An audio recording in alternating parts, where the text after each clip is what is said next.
Selamat malam, saya lagi untuk teman-teman. Terima kasih hari ini. Saya punya harapan satu, nanti saat saya membagikan bahan ini, mohon kita saling saya minta bantuan teman-teman untuk aktif juga di chat ya, wajib aktif di chat ya. Jadi boleh bertanya, nanti boleh bertanya, boleh menanyakan apa aja di chat gitu ya. Dan saat saya melemparkan ada diskusi, mohon teman-teman nulis di chat ya, bantu saya, kita sama-sama belajar hari ini. Bener-bener hari ini bakal spesial banget karena saya udah nyiapin bahan ini. Emang ini kesenangan saya untuk berbagi ya. Nah, ini saya putar dulu ya PowerPoint-nya.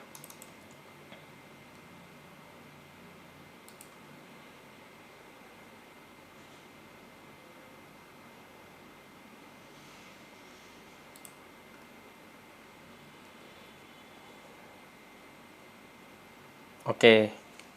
Teman-teman, nanti wajah saya kok jadi putih begitu ya. Wait. Oke. Waduh, jadi nggak enak banget lihatnya. Saya tadi nggak masalah ya. Jadi wajahnya jadi makin kesini makin. Oke, saya agak dari jauh aja. Wajahnya jelek jadi kelihatan. Oke, teman-teman.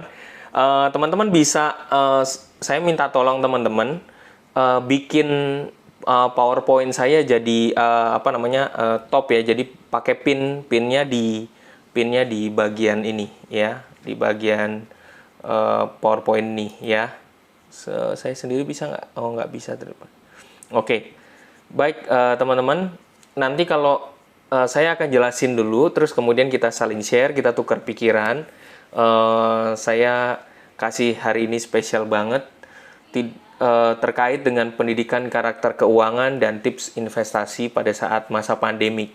Sebenarnya ini nggak lepas dari harapan saya, nggak lepas dari sebenarnya sila kelima, yaitu keadilan sosial bagi seluruh rakyat Indonesia. Saya nggak bisa kasih apa-apa buat teman-teman, saya cuma bisa kasih ilmunya, kasih pengalaman saya buat teman-teman untuk supaya memberikan hal yang positif kepada teman-teman, dan teman-teman nanti harapannya membagikan kepada orang lebih banyak lagi tentang keadilan sosial. Teman-teman, yang paling saya suka saat ini adalah ngelihat di kitabisa.com ya, di sebelah kiri itu ada donasi untuk bantuan saat ini menjadi perhatian bagi masyarakat NTT, khususnya keluarga besar saya di Adonara di sana yang terkena banjir bandang ya. Sebenarnya daerah kering tapi aneh juga bisa banjir bandang gitu. Daerahnya kering banget ya sebenarnya. Jadi mungkin ada air di atas sana yang ngumpul gitu. Habis itu dia akhirnya tumpah jadi banjir gitu ya. Dan berarti curah hujannya sebenarnya tinggi banget ya gitu. Jadi, dan yang menarik buat saya adalah ternyata kita bisa.com melihat teman-teman di sini di samping kiri itu ada ngumpulin dana 150 juta, tapi yang terkumpul kurang lebih 807 juta lebih. Saya mau mengatakan apa? Inilah sebenarnya mentalitas orang Indonesia yang sebenarnya bisa kelihatan dengan jelas semangat gotong royongnya gitu. Ini yang disebut dengan nilai-nilai Pancasila yang sangat real. Semangat gotong royong. Influencernya, anak muda, tampil, membangun kolaborasi. Anak-anak muda milenial, yang khususnya influencer, sukanya kolaborasi. Bangun acara, terus kemudian habis itu saling donasi. Karena masyarakat di Timur Timur sangat butuh perhatian ya, gitu.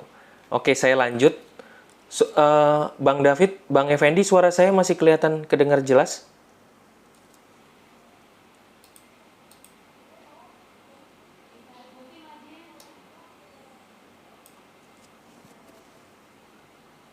Halo? Kedengar jelas suara saya?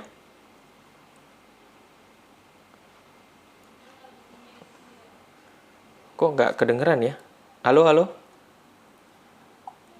Kedengeran ya? Oh, jelas. Oke, thank you, thank you. Sorry, sorry. Oke, terima kasih. Saya lanjut ya, mohon maaf. Saya lanjut. Supaya nanti, nah teman-teman sekali lagi, Harapan saya kita bisa saling diskusi hari ini. Moga-moga saya cepat presentasinya, kita bagi ilmu hari ini. Moga-moga teman-teman bisa mendapatkan banyak hal ya hari ini. Nah, harapan saya dari diskusi ya, teman-teman, pertama, harapan saya Anda terlepas dari utang Anda gitu. Kalau Anda saat ini lagi punya utang, ya, moga-moga hutang Anda bisa lepas. Saya dari antara banyak seringkali kasih sesi ini, seringkali ada nanti 1-2 yang akhirnya ya kita ngobrol akhirnya secara pribadi. Harapan saya juga teman-teman juga jadi melek finansial. Khususnya yang paling penting buat saya adalah teman-teman bisa mengelola keuangan, khususnya THR, khususnya bonus ya. Lalu juga dana darurat, apaan tuh ya, dana investasi, dana pensiun ya, ada. Sebenarnya ini kandungannya saya ciptakan, saya munculkan, yang sebenarnya kandungannya tuh ada di keadilan sosial bagi seluruh rakyat Indonesia, sila kelima. Harapan saya juga setelah nanti memberikan ini, teman-teman jangan mudah tertipu dengan segala macam investasi yang memberikan keuntungan besar. Ada kan yang investasi 30% per bulan gitu. Kalau Anda percaya, kalau Anda yakin, nggak masalah. Tapi kalau karena ikut-ikutan itu bahaya. Harapan saya juga sila keempatnya mewujudkan kemanusiaan yang adil dan beradab. Dan juga mewujudkan keadilan sosial bagi seluruh rakyat Indonesia.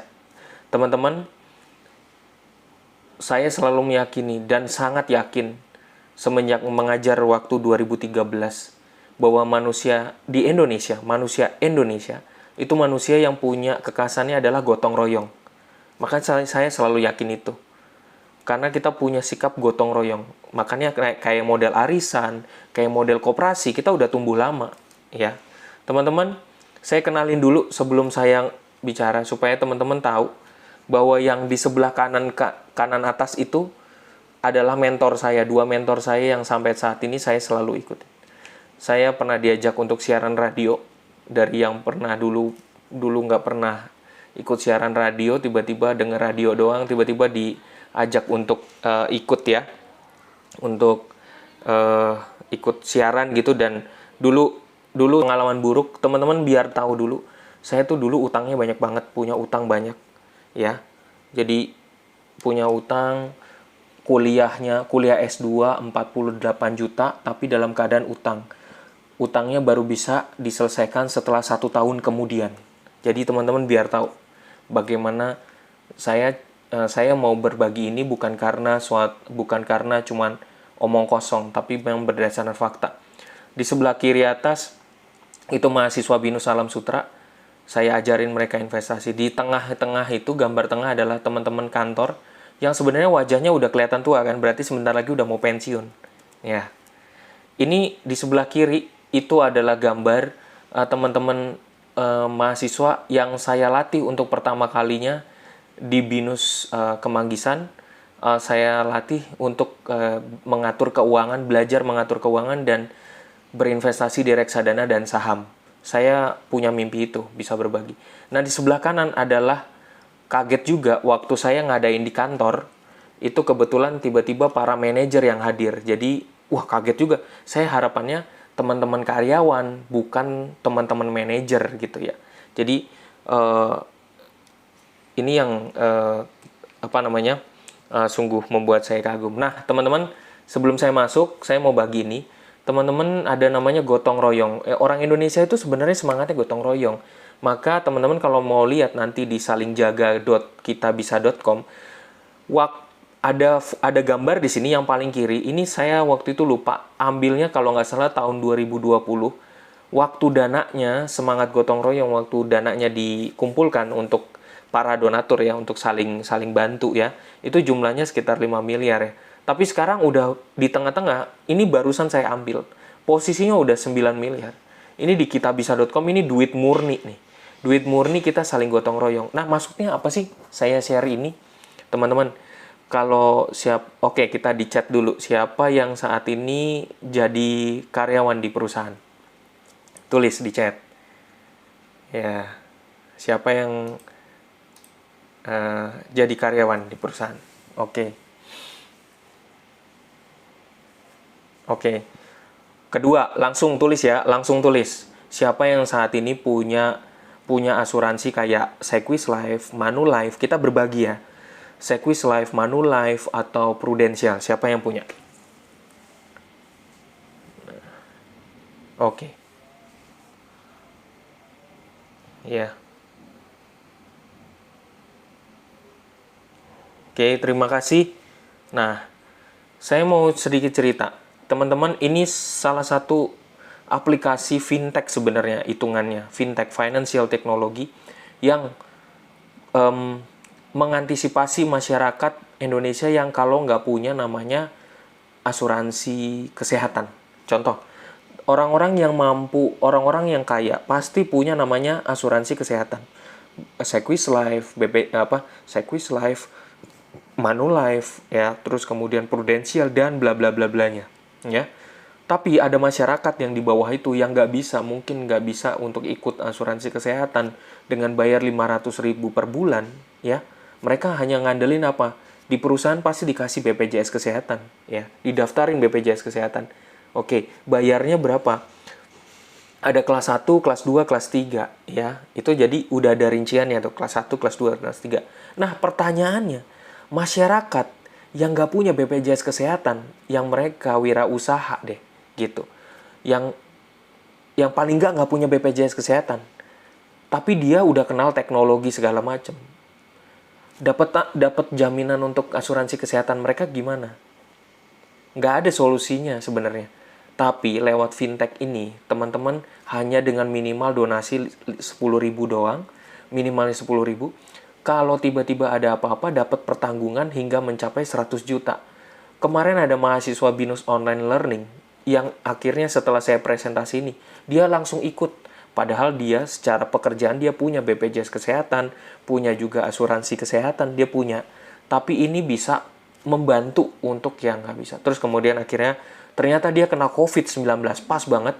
Dia diusir dari RT, terus nggak ada duit kontan dia pegang, tapi akhirnya lewat kitabisa.com, akhirnya terbantu dan dia mendapatkan duit 5 juta buat survive di rumah sakit COVID. Jadi saya saranin, saya bukan endorse, tapi kalau teman-teman saya sendiri juga mendaftarkan keluarga saya ada 14 orang, saya daftarin semua untuk ikut ini. Murah meriah hore, ya gitu. Ya. Jadi ini untuk ngebantu, tiba-tiba ada apa-apa, kita udah ada backingannya, ya. Teman-teman, kenapa saya mau cerita saat ini terkait mau bagi ilmu ini? Nah, kita tuh udah terbiasa dengan aplikasi OVO, Dana, GoPay, Linkaja, Investory, Bibit, Bitcoin, Halovina, dan kita bisa. Siapa di antara Bapak Ibu, rekan-rekan di sini yang hadir punya aplikasi ini? Silakan di chat. Oke, kita bagi ilmu. Siapa yang punya aplikasi di bawah ini? Di bawah itu si Raditya Dika, sebenarnya dia investasi, dia sebenarnya punya reksadana dan sahamnya itu di Indo Premier, tapi ya namanya juga bibit ya. Dia mungkin dibayarin ya, ada iklan ya, makanya dia iklan bibit juga gitu ya. Kalau yang di sebelahnya itu sebenarnya itu Bareksa ya, untuk reksadana pasar uang, reksadana saham ya, Bareksa aplikasi ya. Ada juga di sebelahnya itu Bitcoin ya. Bitcoin itu pakainya Indodax ya, Indodax. Teman-teman mungkin di antara teman-teman ada yang punya juga ya, gitu. Lalu di sebelah kanannya yang paling kanan adalah FBS ya. FBS itu sebutannya ya forex ya, untuk tingkat lebih tinggi ya, untuk derivatif yang jadi lebih tinggi. Nah, terima kasih buat teman-teman yang udah pakai ini yang nulis ada ditulis aja pakainya apa. Jadi saya bisa tahu gitu. Pakainya OVO, Dana, GoPay, Linkaja, atau pernah ada yang salah satu pernah saat ini punya bibit, ditulis aja. Jadi saya biar bisa jelasin nanti buat teman-teman gitu. Bagi saya mudah untuk sedikit ngejelasin buat teman-teman ya gitu. Nah, terima kasih Bang Ilham nih. Ada bibit, Bareksa, Dana, Linkaja, GoPay ya. Berarti semakin banyak, berarti semakin diversifikasi investasinya tuh semakin kuat ya, gitu.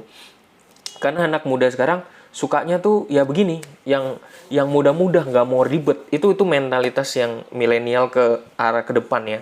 Jadi simple, dapat dana udah nggak perlu lagi tunai-tunai gitu. Jadi disimpan semuanya, OVO, Dana, GoPay, link aja, Investri, dan nanti setelah ini akan lihat bahwa ada perkembangan zaman yang sangat berubah ditandai dengan milenial. Saya lanjut ya. Terima kasih ini sharingnya, saya save via file, jadi saya juga biar belajar juga dari teman-teman. Nanti kalau mau diskusi kita bisa lebih lanjut lagi. Teman-teman, tapi OVO, Dana, GoPay, OVO, Dana, GoPay itu saling, ini fintech yang saling, perang ya sebenarnya gitu. Jadi mengalahkan juga bank. Jadi bank dulu kan terima duit banyak. Sekarang swasta-swasta, aplikasi-aplikasi ini dapetin duit. Bank-bank biasanya dapetin duit, sekarang mereka perang ya, gitu. Ya, saya lanjut ya.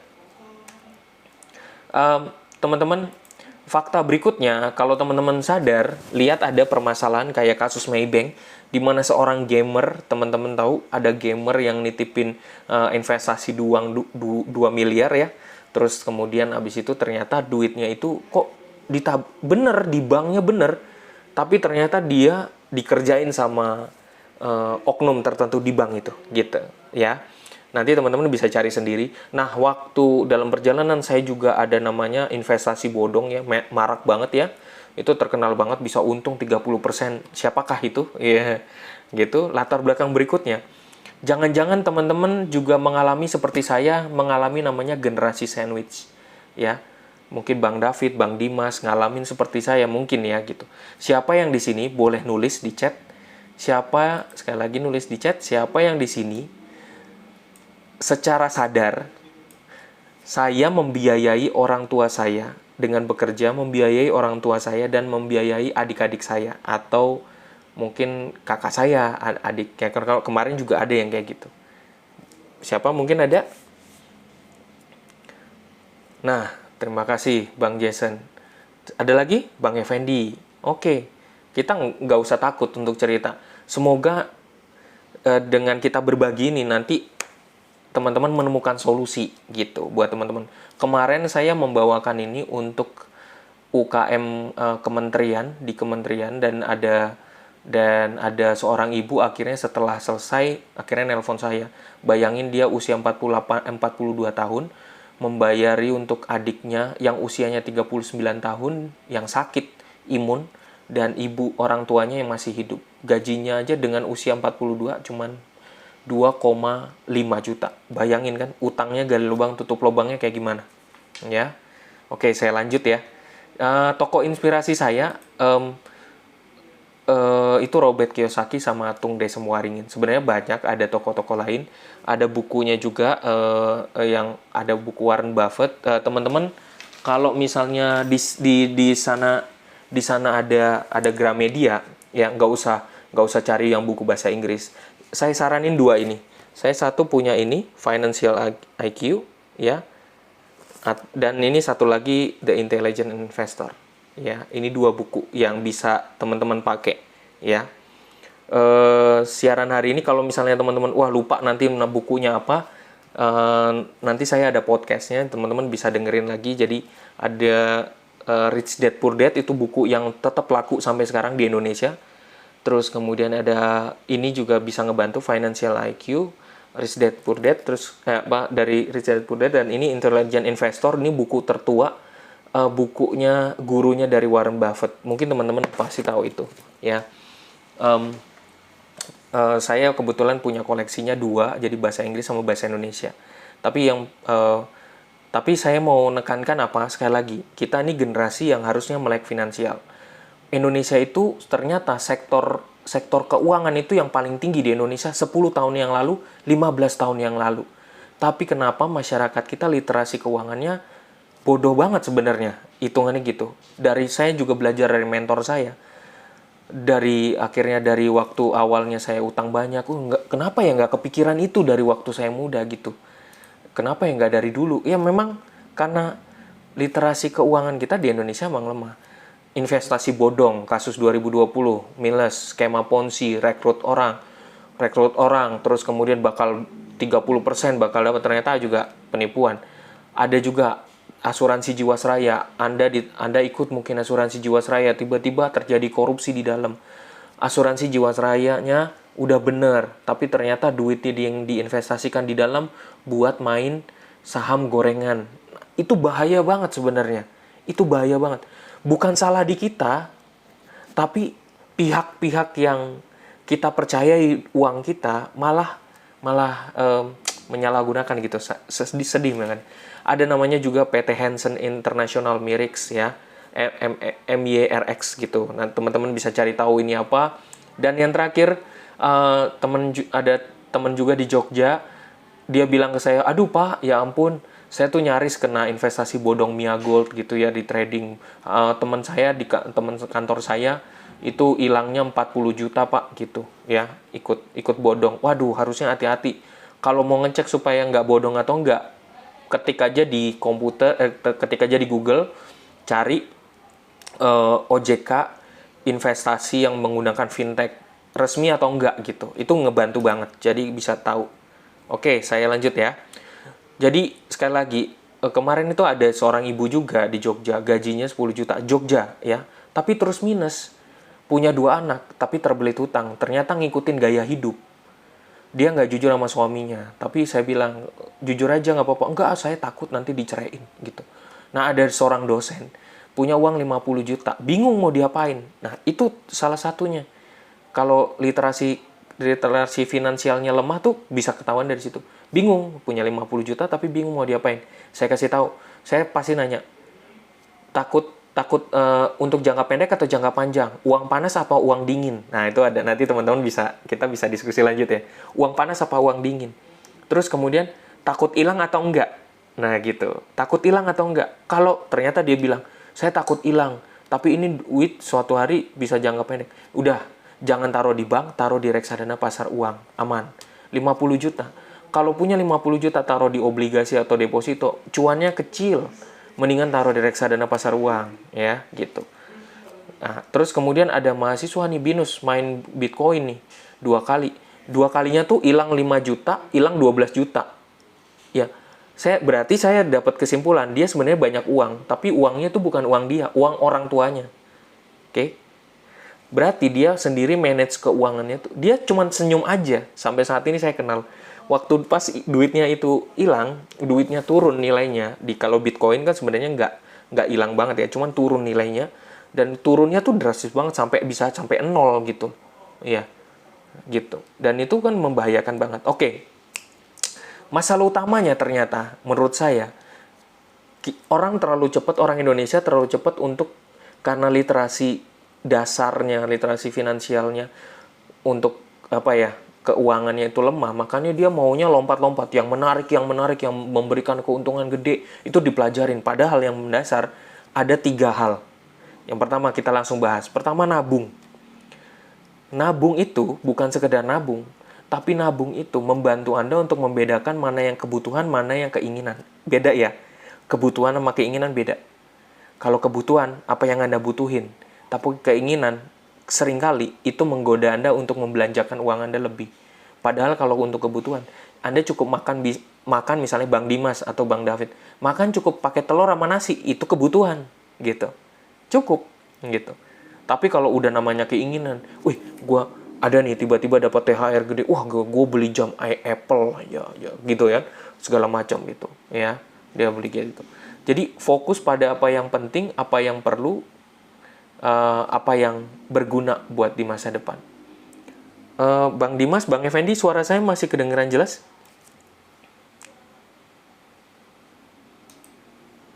Jelas, Pak. Oke. Terima kasih. Saya lanjut ya. Kita pernah diajarin kan yang seperti hal ini, ya. Kita nabung di sekolah. Oke, tulis di chat, siapa yang di sekolahnya dulu, di SMP sama SMA ada buku tabungan ini? Chat dulu, chat.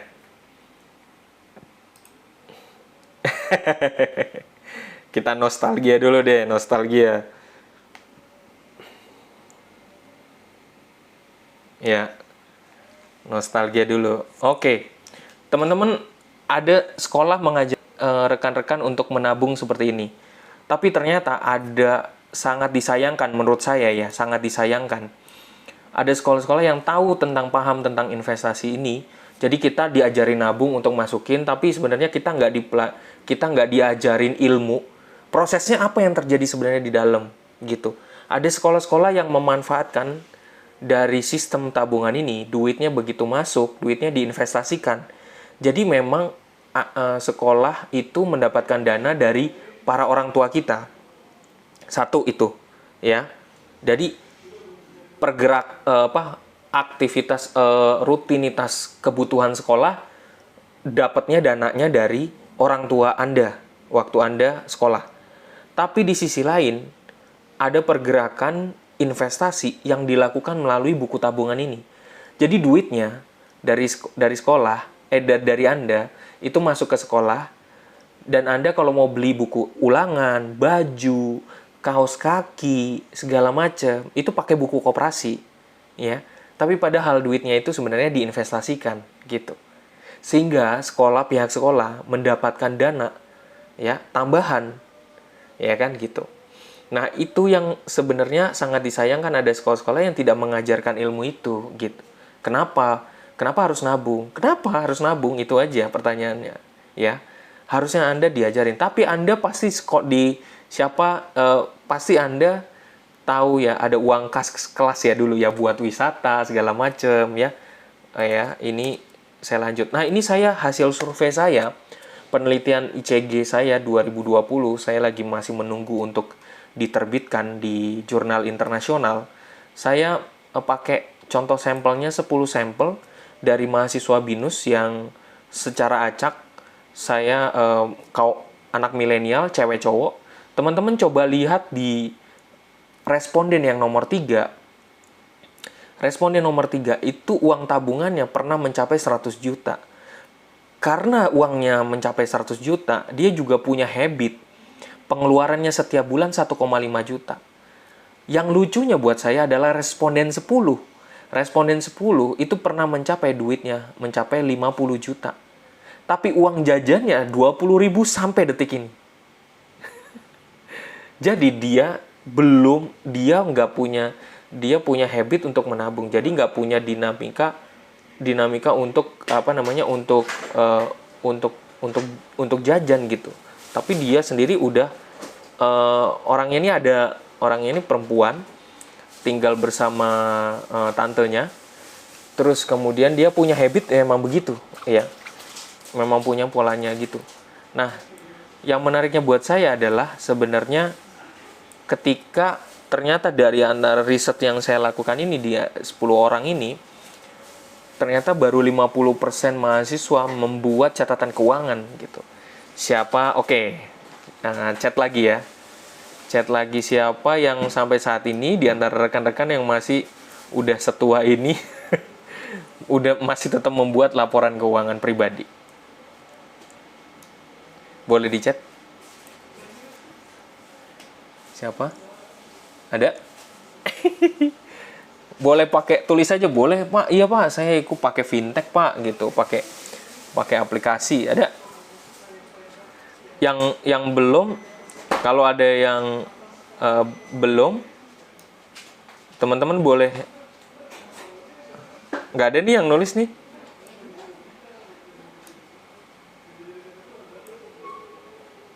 Ada? Oh, saya pakai aplikasi. Thank you akhirnya. Pakai aplikasi. Terima kasih. Terus kemudian ada lagi? Ada lagi? Saya tidak buat tapi istri buat pakai buku. Iya. Thank you, terima kasih Pak Martin. Terus ada lagi? Kalau ada yang nggak buat nggak apa-apa, tulis saja. Kalau ada yang nggak buat, Ibu Leni, Mbak Leni, saya juga menulis catatan di binder. Wah, langsung. Datanya baru masuk nih. Saya buat manual kadang-kadang. Terus kemudian belum Pak, nggak apa-apa. Oke, nanti saya terus kemudian di Mas Eko. Terus kemudian saya di apps HP juga Saya pernah buat tapi lama-lama males. Wah. Terus saya buat catatan di Excel gitu. Terus Ricky, Ricky Meno, Kristi, saya di pikiran Pak. Wah, ini sadis nih, dibikin di pikiran nih. Oke, kita lanjut ya.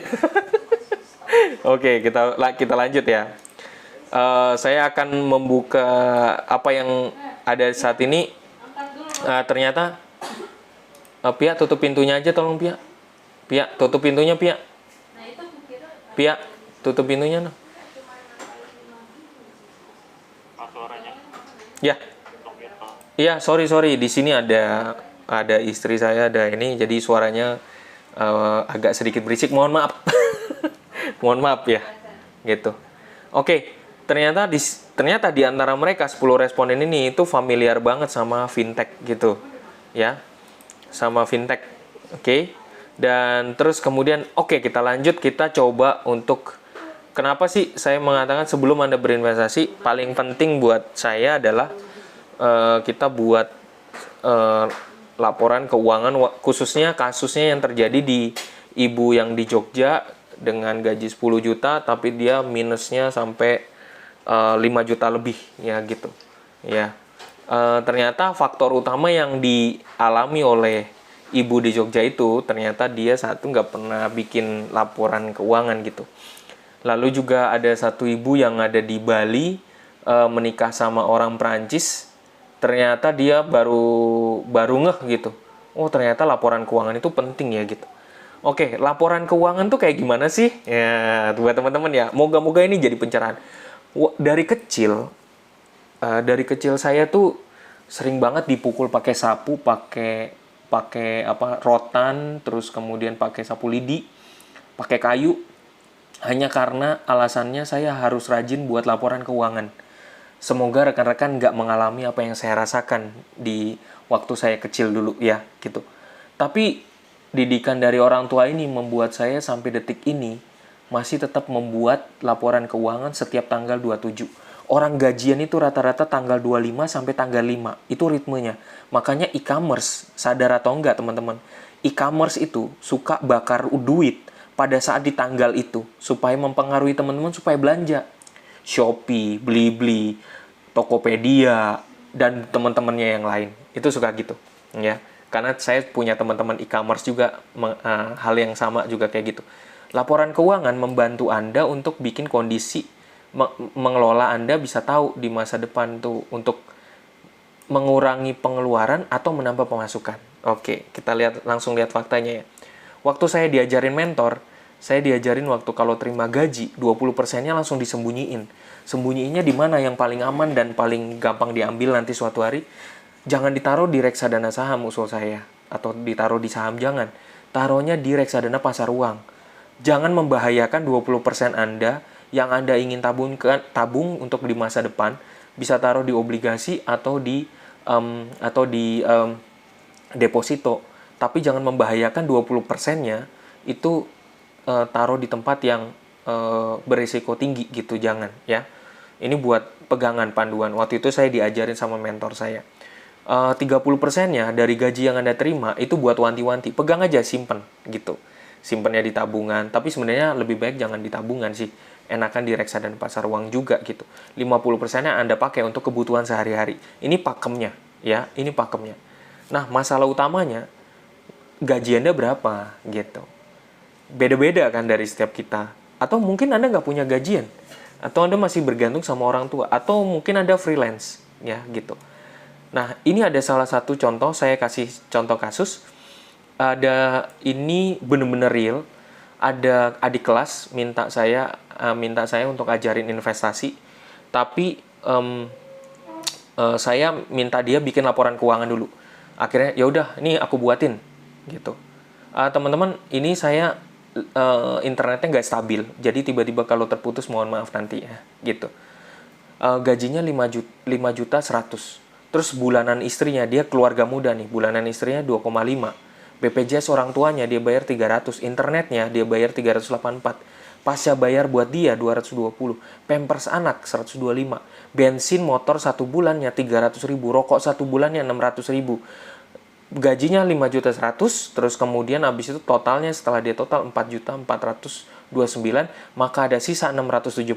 Pertanyaan saya, kalau misalnya kita udah buat laporan keuangan ini, jadi kita tahu kira-kira kalau kita mau invest ke depan supaya untuk mengalahkan inflasi, kira-kira mana di laporan ini yang masih bisa kita kurangi pengeluarannya? Coba tulis di chat.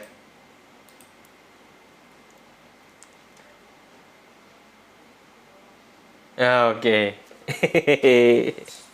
Tulis di chat ya. Oke. Ternyata itu masalahnya, ya. Ternyata ya, buang rokok. Wah, susah, Bro. Buang rokok itu susah.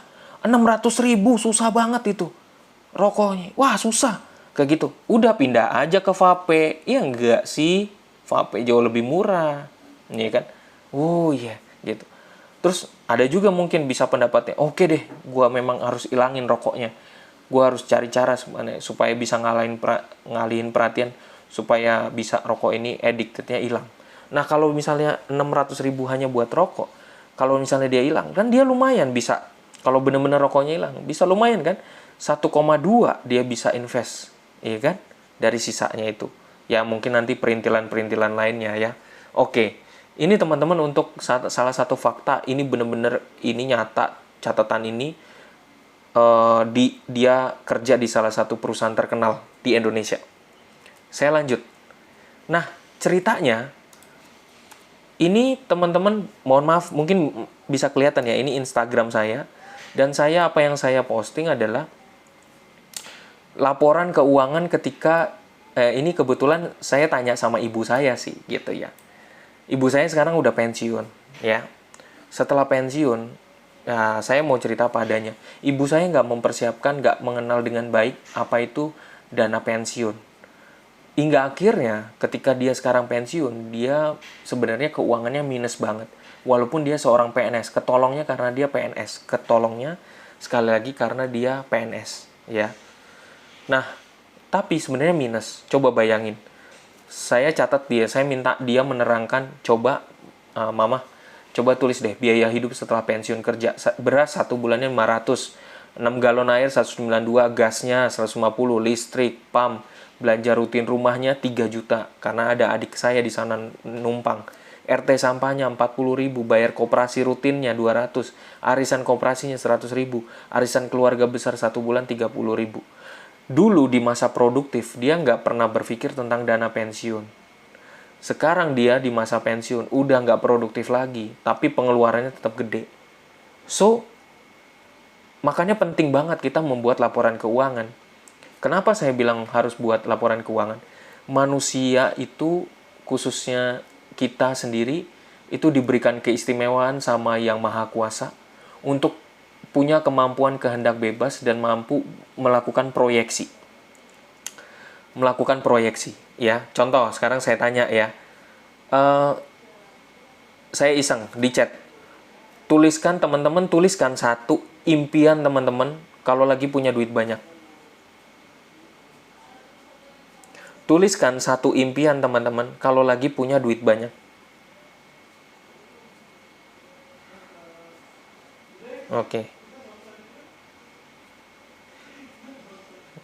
Oke, tulis, wajib tulis.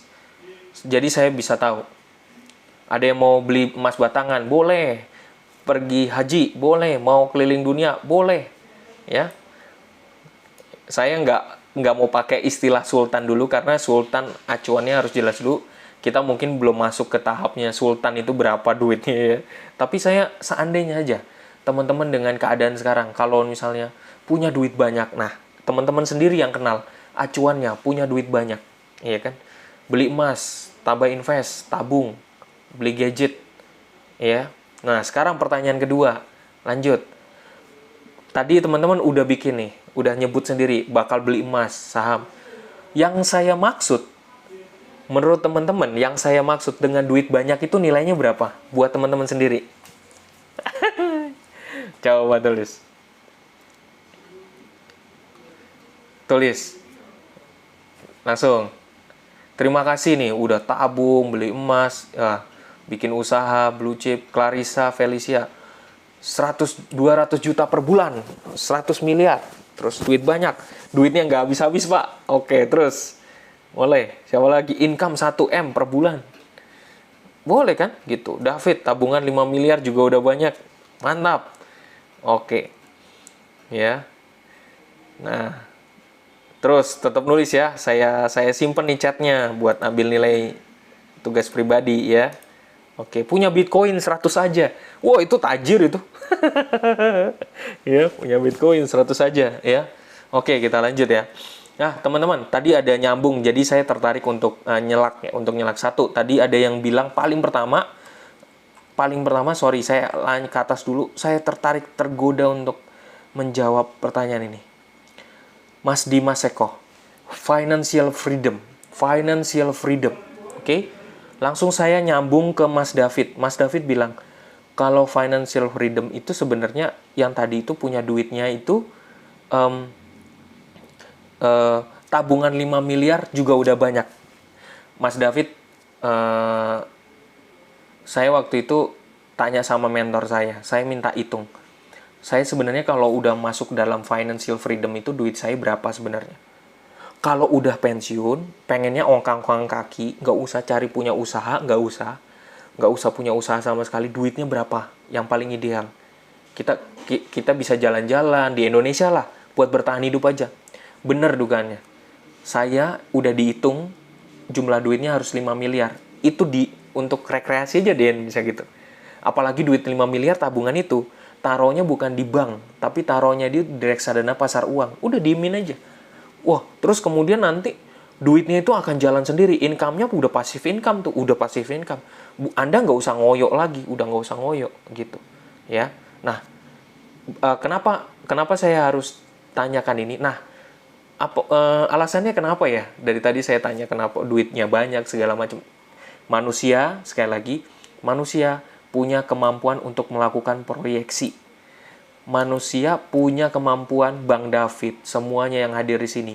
David, Barata Gangga, Dimas, Pak Martin, terus kemudian Jeremia, Flavius, Rizal, terus semuanya, mbak-mbak yang hadir, Ibu Leni, punya kemampuan untuk melakukan proyeksi.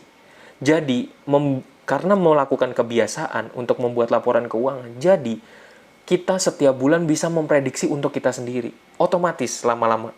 Gitu. Tapi kita manusia ini perlu latihan, gitu, punya kemampuan.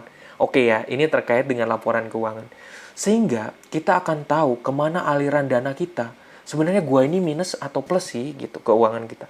Ya, gitu. Anda nggak usah tanya masyarakat di NTT, masyarakat Lembata, masyarakat di Adonara, situasinya kayak gimana. Mereka tuh minus. Mereka tuh masyarakat minus karena keluarga besar saya di Adonara tuh ada di sana. Mereka situasinya minus banget gitu. Oke, lanjut ya. Teman-teman, nanti saya kasih ini. Saya punya ini. Teman-teman mohon lihat di layar ya. Nanti saya kasih filenya lewat forum Binus Maya. Saya nggak memberikan ini kepada sembarang orang. Tapi teman-teman yang ikut hari ini bakal beruntung banget gitu. Ada yang namanya dana pensiun. Teman-teman, karena Anda mampu melakukan proyeksi, ini contoh real yang saya punya dengan usia yang saya miliki. Teman-teman bisa lihat di layar, nanti filenya ini saya kasih. Kalau usia saya sekarang 39 tahun, ya. Lalu usia pensiun saya nanti setelah bekerja itu 60 tahun, pas usia pensiunnya dari kerjaan. Lalu waktu menuju pensiun itu berarti sisa saya harus menabungnya itu 21 tahun. Umur harapan saya, amin dikasih Tuhan, bisa sampai 80, tapi saya tulisnya 70 aja. Bisa kasih 80 atau sampai 100 bersyukur, tapi saya tulis aja 70 dulu deh. Kan ini bisa diralat ya. Nah, masa pensiun saya berarti 10 tahun. Nah, kalau lagi persis kita lagi pensiun, ya, persis lagi kita pensiun, kira-kira berapa biaya per bulan? Nah, saya tulisnya 3 juta. Oke? Nah, setelah diasumsi segala macam di bawah, teman-teman bisa lihat ke bawah, ya, total aset yang harus saya miliki nanti pada saat pensiun adalah 576 juta. 576 juta. Ya, gitu. Nah, dana tabungan yang saat ini saya lagi miliki, kurang lebihnya, ya, saya ambil ancer-ancer, Anda pasti punya uang kan, tabungan 500.000. Tulis saja 500.000. Maka investasi saat ini, ya, yang harus dikejar, investasinya yang harus dikejar, ya, itu sebenarnya investasi kumpulannya untuk saat ini 169 juta lebih, tapi investasi bulanannya persis di detik ini, di usia saya 39 tahun mencapai 60, adalah wajib mengumpulkan 1.199.982. Coba alat ini nanti teman-teman hitung buat diri Anda sendiri. Karena manusia punya kemampuan. Menurut saya, masyarakat Indonesia lemah di literasi cerdas finansialnya karena nggak ngerti ini. Karena mereka juga susah keuangan mereka juga. Dan juga kalau kita ajarin, kita nggak bisa memberikan uang. Tapi kalau kita diajarin mereka untuk memproyeksi, pasti mereka akan cari akal. Oke, lanjut. Ini soal dana pensiun. Ngapain sih masih muda-muda mikirin dana pensiun, ya kan? Ngapain gitu? Ya karena nanti pas lagi pensiun nanti nyesel. Waduh, waktu gua muda kenapa gua nggak ngumpulin duit ya? Gitu. Kita lanjut ya. Moga-moga ada sesi untuk kita diskusi. Teman-teman, ada 2 cara. Bagaimana cara untuk untuk menginvestasikannya, gitu. Ada 2 cara. Yaitu kalau Anda harus investasi ilmu dan Anda harus investasi uang, ya. Sekali lagi, Anda harus investasi ilmu dan harus investasi uang. Sebentar, saya izin potret dulu ya. Nah, kayak apaan sih? Nah, saya buka rahasia saya nih. Mungkin moga-moga ini mencerahkan teman-teman ya, bisa menambah pemasukan juga. Saya saranin teman-teman semua. Kenapa waktu di awal kayaknya saya pernah bilang, teman-teman wajib buka temubakat.com. Karena teman-teman, manusia punya proyeksi, manusia bisa mampu untuk mengenal dirinya. Ada alat-alat, kalau misalnya Anda coba setelah bikin laporan keuangan nanti, gue bisa kurangin nggak pengeluaran gue? Atau enggak, kalau nggak bisa, udah mentok Pak, udah mentok gitu. Ya berarti Anda harus cari pemasukan tambahan. Buat Anda menambah kemampuan Anda, mengasah ilmu Anda. Ada survei online, kalau saya juga seorang blogger, dapat passive income. Saya tinggal nulis, kemudian dapat passive income. Jual foto di Shutterstock, kalau Anda seorang fotografer. Anda juga bisa ikut, misalnya Anda jadi guru les.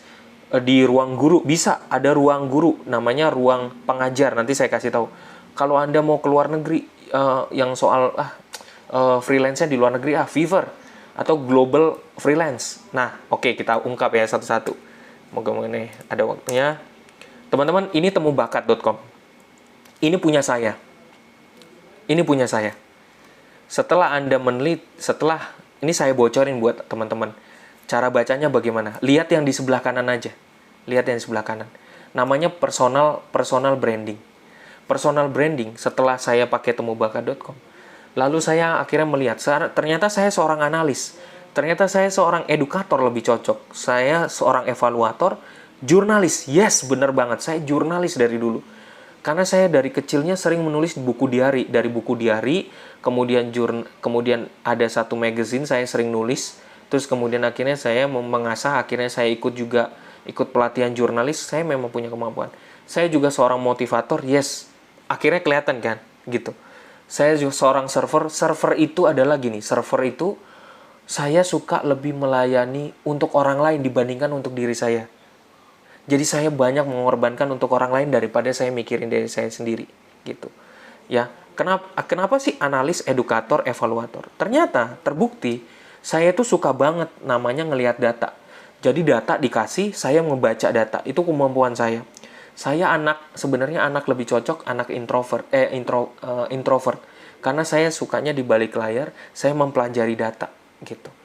Saya juga seorang edukator, saya udah lama juga senang untuk membagikan ilmu.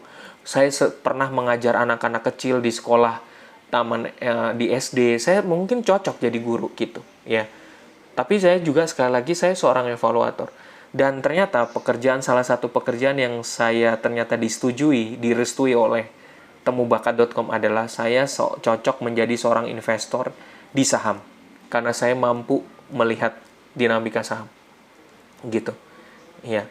Ini teman-teman wajib tahu dulu basicnya supaya apa? Kalau nanti pensiun, kalau teman-teman nanti udah kerja dan udah pensiun, teman-teman tahu harus buat apa. Harus latihan dari sekarang. Kalau teman-teman nanti nggak bisa baca, nanti saya bantu baca. Dikasih ke saya, WA ke saya bantu bacain. Ternyata kemarin juga ada yang minta tolong itu. Ada seorang bapak punya usaha gudeg bapaknya udah tua gitu. Terus kemudian habis itu ternyata kemampuan dia adalah dia itu punya kemampuan untuk untuk membangun relasi, networkingnya. Tinggal dilatih aja. Sosmednya diperkuat, tinggal dilatih relasinya. Nanti cuannya bisa nambah. Teman-teman, ini salah satunya websitenya, Ruang Guru ya. Ini Ruang Guru, ruang pengajar. Teman-teman bisa dapat kalau misalnya punya passion buat ngajar, bisa di sini. Punya passion, sekali lagi ya, punya passion buat ngajar di sini. Ini salah satu, teman-teman juga bisa aplikasi, ada survei polis buat nambah pemasukan. Survei polis ini survei online, teman-teman biasa membantu untuk pekerjaan di balik meja, suka nerima survei dari perusahaan-perusahaan terkenal. Di sebelah kiri atas itu Anda nanti dibayar dolar. Kalau blogger yang saya jalani, saya pakai namanya Pop Ads, itu di sebelah kanan atas. Di bagian bawah, kanan bawah, itu adalah pekerjaan kalau Anda mau freelance dapat project, pakai itu. Saya pernah ikut, dibayarnya sekitar 66 dolar per bulan. Jadi saya pernah ikut, tapi karena kesibukan saya udah punya pekerjaan sekarang, tambah lagi saya harus ditambah pekerjaan yang makin banyak juga untuk membantu di BINUS, ya jadi saya harus meninggalkan kesukaan saya ini gitu. Nah, teman-teman kalau misalnya suka punya foto-foto yang sangat bagus, Anda benar-benar seorang fotografer, suka motret, ikut masukin fotonya jadi kontributor di Freepik. Jangan disia-siakan, oke? Tadi udah investasi ilmu, sekarang investasinya. Teman-teman, karena waktunya takutnya udah habis, saya mau singkat aja supaya kita bisa diskusi. Ada yang namanya teman-teman berani di saham, atau di reksadana, atau di deposito, atau obligasi, atau di properti, atau di emas. Masing-masing punya sukanya gitu. Ya, tadi terima kasih udah dijelasin juga. Ada juga namanya, ada dua tipe orang-orang generasi old, biasanya sukanya cuman rumah, tanah, sama emas. Karena maunya adalah real asset. Kalau yang namanya saham, reksadana, obligasi, sama deposito, itu namanya paper asset. Gitu, ya. Kalau fintech, itu sebenarnya masuknya di mana? Itu masuknya namanya paper asset. Ada namanya, mungkin ditawarin, teman-teman pernah dengar Coinworks, Amarta, Investri, Modalku, ya. Lanjut. Kalau ditanya, Pak, selama ini Bapak invest di mana? Cuannya di mana? Saya nggak endorse, tapi saya kasih tahu tempatnya. Di mana saya cuannya. Ini salah satu aja, yaitu namanya Indo Premier Sekuritas, IPOT, ya. Saya invest sebagian besar dana saya, nggak pernah lagi nabung di bank, nggak pernah lagi. Saya nabung semuanya di reksadana pasar uang. Kenapa nggak obligasi? Kenapa nggak deposito? Deposito itu harus 1 bulan. Kalau tiba-tiba saya butuh, susah dong. Obligasi itu paling cuan harus 1 miliar. Kalau Anda cuma punya 1 juta dimasukin obligasi, ikut SBR, ikut ORI punyanya pemerintah, sayang banget gitu. Rugi. Kalau Anda punya 1 miliar baru masukin. Itu baru cuannya baru berasa. Oke. Nah ini teman-teman, rekan-rekan, kalau punya contoh ya, buat contoh. Sekarang tuh fintech tuh keren banget. Ini yang peer-to-peer lending, salah satu yang bukan karena endorse, tapi karena pengalaman. Di antara banyak yang peer-to-peer lending, menurut saya yang paling enak yang untuk dilihat adalah, yang paling datanya transparan adalah Investri. Contoh, Bang David. Bang David nggak punya usaha, tapi pengen punya usaha. Nggak punya usaha, tapi pengen punya usaha. Nah, tapi cuman punya modal duitnya 100 juta. Contoh ya, punya duit 100 juta. Nah, gua nggak ngerti kalau nanti gua harus pakein duit itu 100 juta buat bangun usaha. Wah, pasti ya nanti ada embel-embelnya, biaya lagi, belum rugi, takut ruginya gede segala macam. Daripada pusing, masukin invest di Investri. Mempertemukan Anda sebagai pemodal dengan yang dimodali, perusahaan-perusahaan besar yang dimodali. Pilih grade-nya yang A+. Pasti duit Anda dipinjem dan akan dikembalikan. Kalau mereka nggak kembaliin, biasanya ditambah bunganya. Jadi, cuannya double gitu. Investri. Oke? Saya lompat lanjut. Nah, karena khawatir waktunya takut habis, saya mau tutup aja langsung. Dari sini, dari gambar ini teman-teman bisa lihat siklusnya. Saya mau kalimat saya simple. Kalau Anda lagi produktif saat ini, Anda dapat pemasukan dari manapun. Menabunglah dari sekarang, membangun dana pensiun Anda, tabungin ke perusahaan-perusahaan danain pensiun, tabungin dana Anda di reksadana pasar uang, tabungin kalau memang jago bisa jago saham. Teman-teman mau belajar saham serius, nanti minta tinggal belajar bareng sama saya. Free, gratis seumur hidup, nggak perlu lagi nanti kalau kita udah belajarnya udah selesai, kita teman-teman boleh hubungin saya, boleh kita berdiskusi, nggak perlu takut. Saya kalau teman-teman mau belajar reksadana pasar uang, saya ajarin seumur hidup, nggak perlu takut, nggak perlu bayar sama saya, karena saya udah bersyukur sama kehidupan ini. Jadi saya harus kasih supaya keadilan sosialnya jelas, gitu, ya. Jadi seringkali di masa tua itu kita hanya ngandelin warisan atau enggak dana yang udah kita kumpulin gitu. Tips dari saya, buat laporan keuangan. Kalau terima gaji, apalagi THR. THR itu jangan dianggap uang kagetan, simpen duitnya. 10% disisihkan, dikuburkan. Dikuburkan di mana? Kuburkannya bisa saham kalau ngerti, atau di reksadana pasar uang. Buat dana darurat. Contoh, Bang David, pengeluaran bulanannya 3 juta. Dana daruratnya harus dibentuk pelan-pelan dari dana yang ada, pelan-pelan ditabungin, disendiriin lagi. 3 juta dikali 3 kali minimalnya. Kalau saya boleh jujur kepada teman-teman yang hadir di sini, saya sudah melewati 3 kalinya dana darurat saya. Gitu. Jadi teman-teman wajib juga bentuk. Wajib invest di tempat yang lain. Dana darurat harus kebentuk. Punya utang, cicilan, selesaiin. Jangan lama-lama membahayakan diri Anda.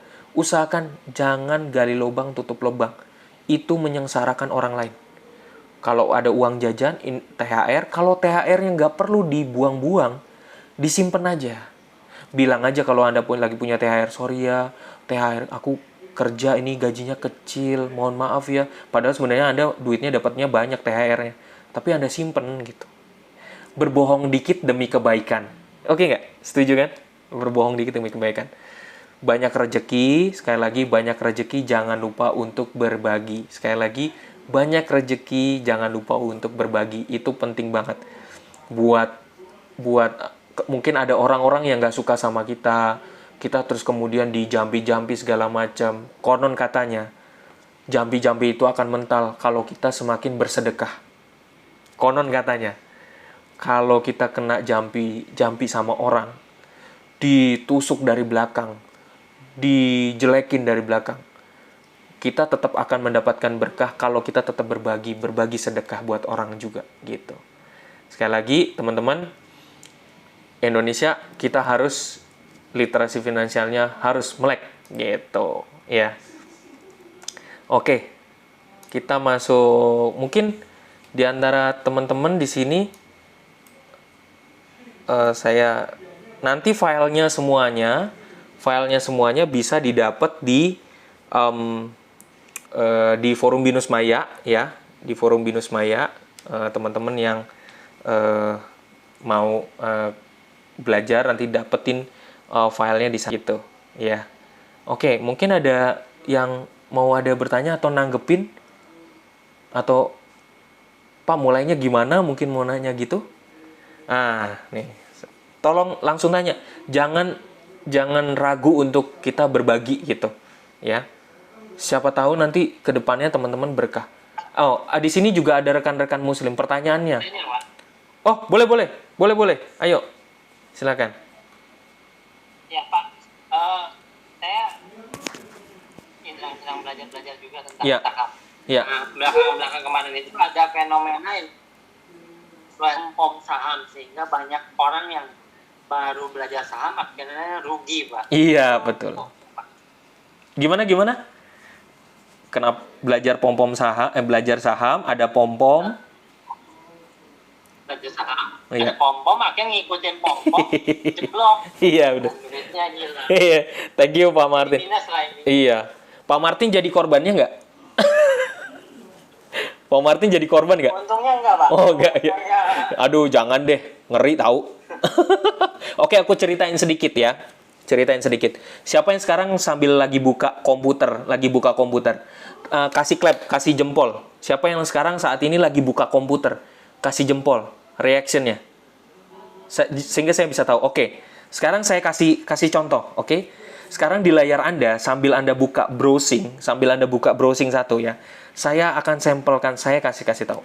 Salah satu perusahaan yang sangat bagus adalah sebenarnya BCA.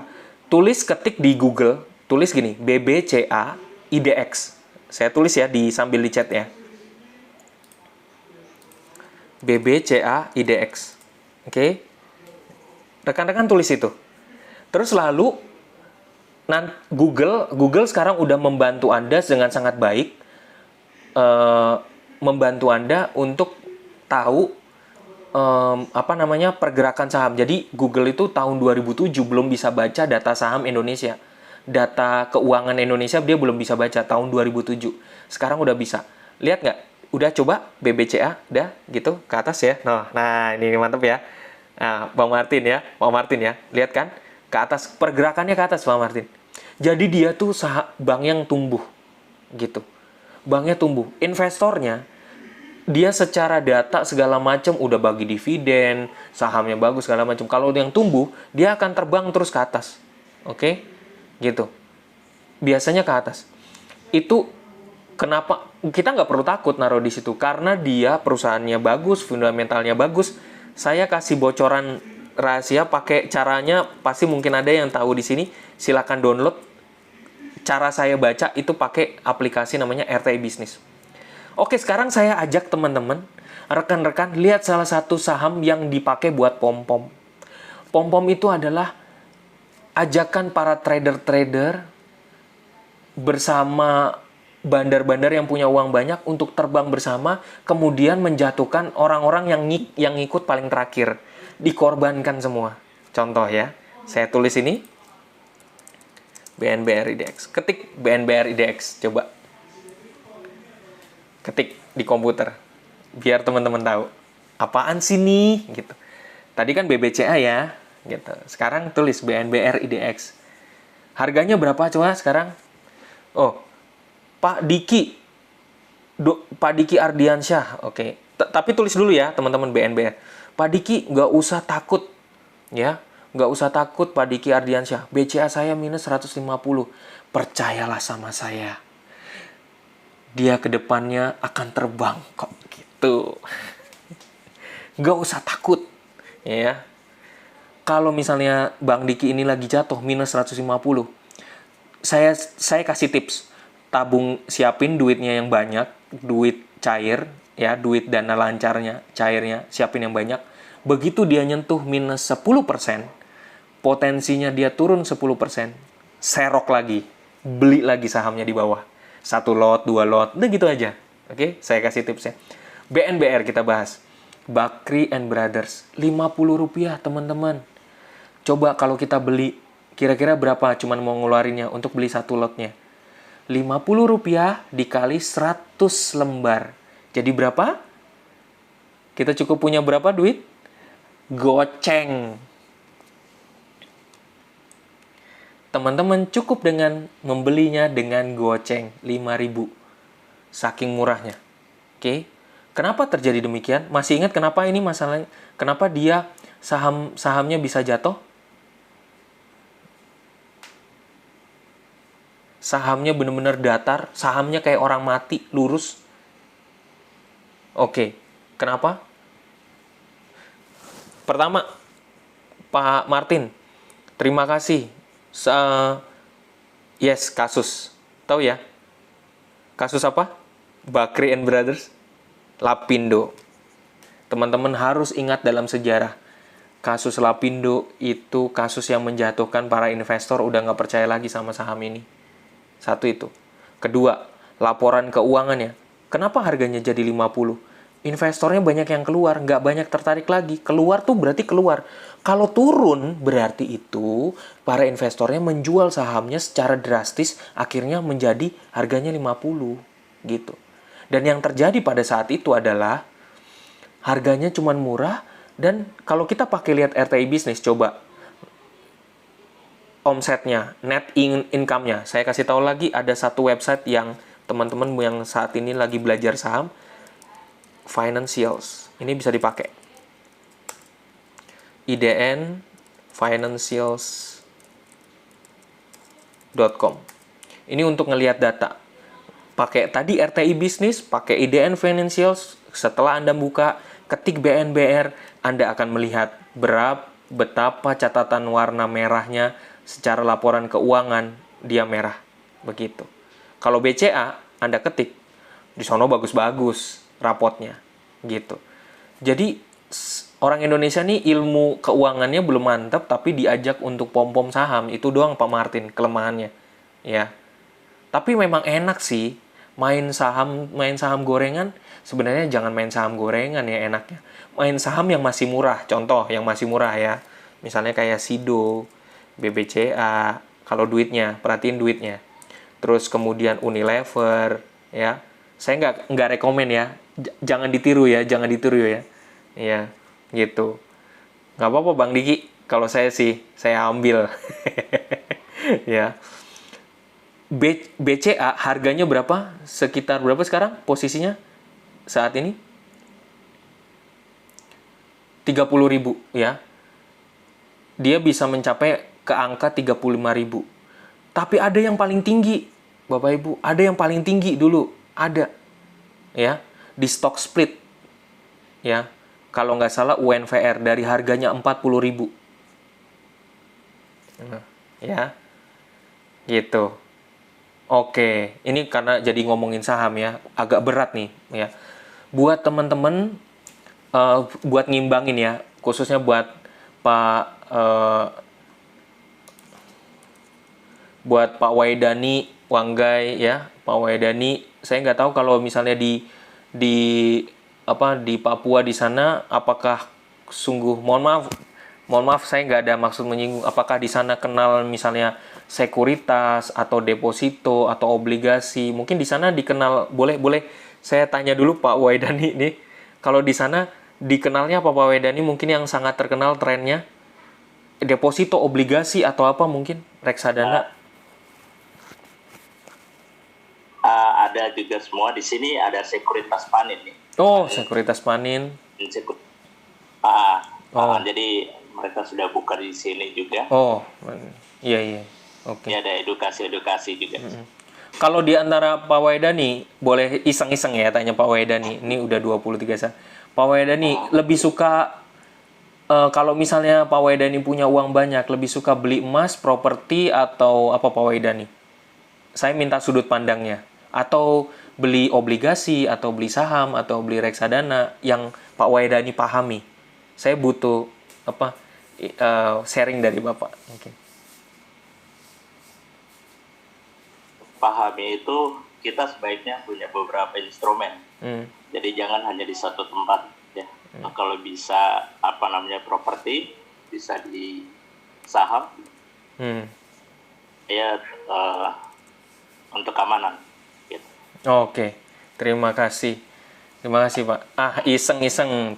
Iseng-iseng tanya Mbak Leni nih. Yuhu. Mbak Leni. Kalau Mbak Leni kalau boleh, kalau lagi tadi kan, kalau misalnya sebenarnya kalau Mbak Leni sendiri sebenarnya suka, kalau dalam soal investasi sukanya yang apa Mbak sebenarnya? Real asset atau paper asset sebenarnya? Lebih suka yang real asset sih Pak. Oh gitu. Yang kayak mau tanah emas atau rumah?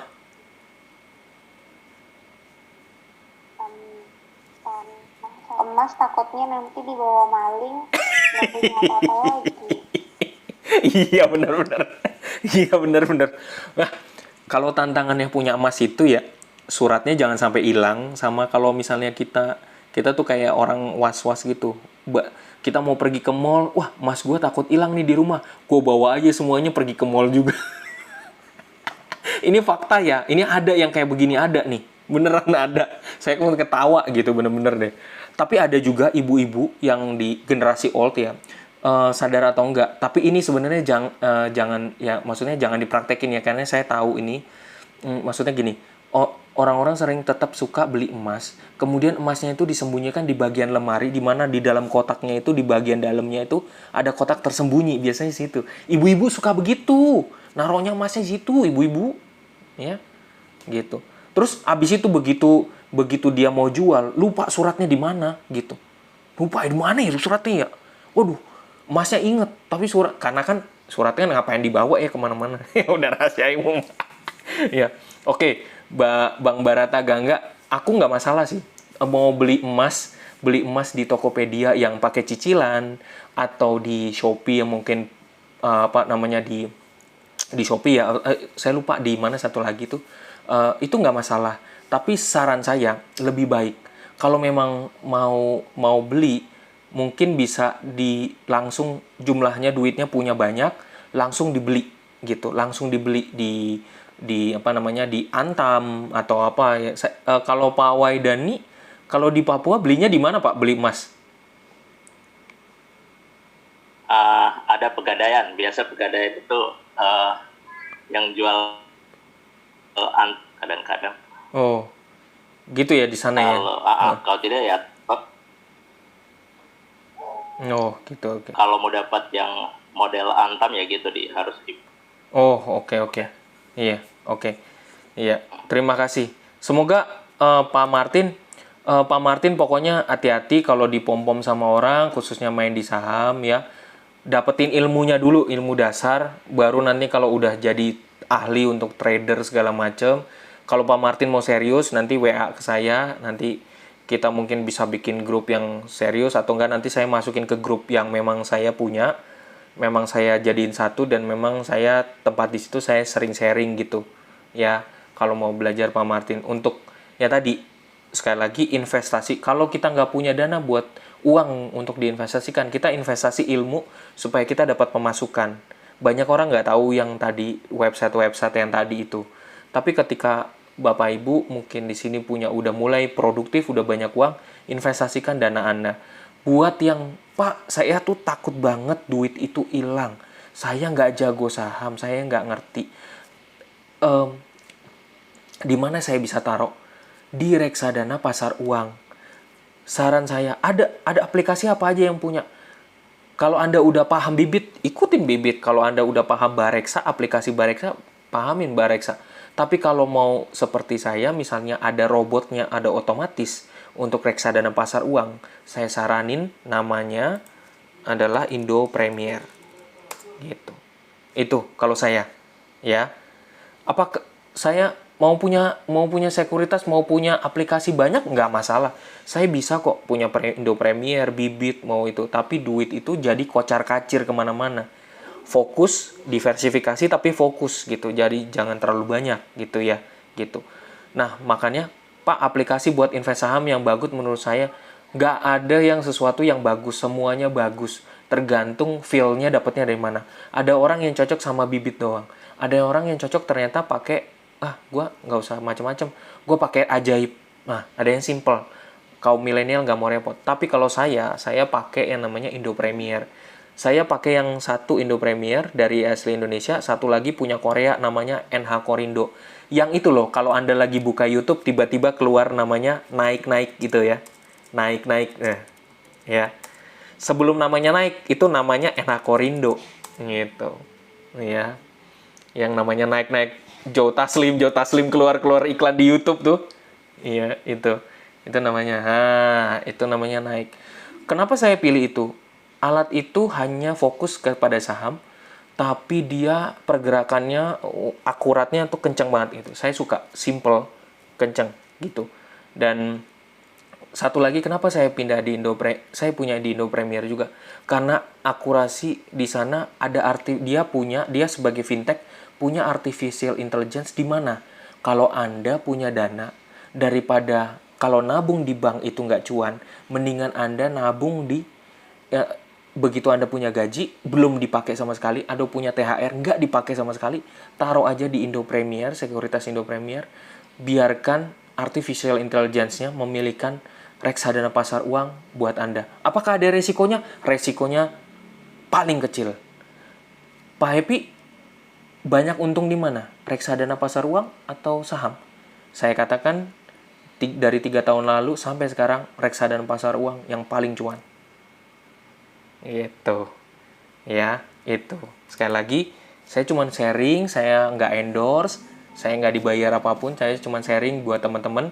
Kalau mau ada diskusi lagi, ntar kalau mau belajar serius, sekali lagi, kalau mau belajar serius, ayo nanti WhatsApp ke saya pribadi. Kalau enggak juga nggak apa-apa, ya gitu. Saya nggak maksain, tapi kalau Anda mau belajar, saya ajarin buat teman-teman. Saya juga masih terus belajar. Terima kasih Pak Martin tadi juga udah infoin juga tadi itu. Terus kemudian buat mbak-mbak yang di sini, ya sekali lagi saya cuman kasih titipan supaya kita kalau Anda lagi gajian saat ini, kalau Anda lagi punya gaji saat ini, tapi kalau gaji Anda cuma taruh di bank, ya kita nggak bisa ngalahin inflasi. Kita nggak bisa ngalahin inflasi karena Anda naruh di bank. Coba bank BCA potongnya 15.000, bank Niaga potongnya 12.000 ya, gitu. Saya nggak tahu tuh bank-bank yang lain. Kalau Anda naruh di reksadana pasar uang, insya Allah pilih yang reksadananya yang syariah, ya, reksadananya syariah, maka semoga jadi berkat buat Anda gitu. Ya gitu. Banyak. Kalau mau tahu yang reksadana syariah di mana Pak carinya? Pakai ini ya. Aplikasinya bisa begini. Aplikasinya. Ketik aja itu, Bareksa. Nanti dipilih yang syariah. Indo Premier ada reksadana syariah, bisa milih. Bibit kayaknya ada ya. Oh, satu lagi, mentor saya saranin buat teman-teman yang nggak punya pengalaman untuk mencatat keuangan atau yang lagi mempersiapkan untuk pernikahan ke depan ya, saya saranin pakai aplikasinya. Ini juga bisa bantu dari mentor saya, aplikasi mentor saya yaitu Halovina. Sangat saya saranin yang nggak punya basic terkait dengan keuangan. Ya, jangan langsung lompat dulu gitu.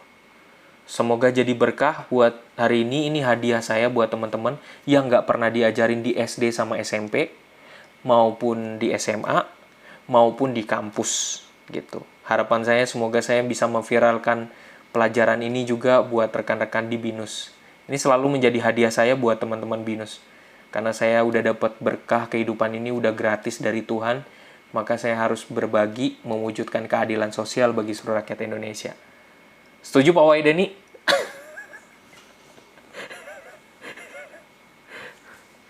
Mungkin ada komentar? Setuju. Ada komentar mungkin? Ya.